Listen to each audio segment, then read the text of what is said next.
Hi everybody, these are some of my early works, and by the end of this exercise you will understand how I created these pieces.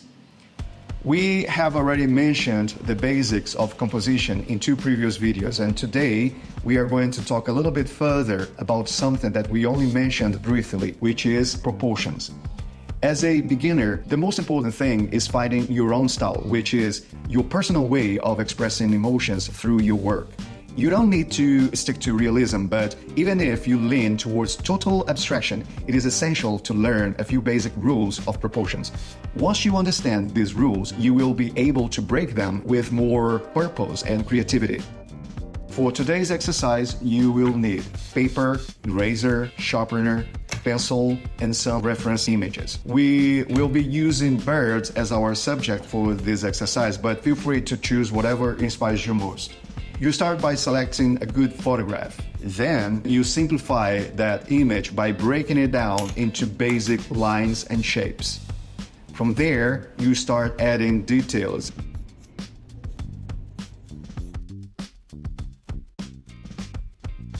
The level of realism, expression, or abstraction you will achieve will depend on how much detail you add or dismiss.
Once you are comfortable with this approach, you can start experimenting with proportions.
As always, keep on practicing and thank you for joining us.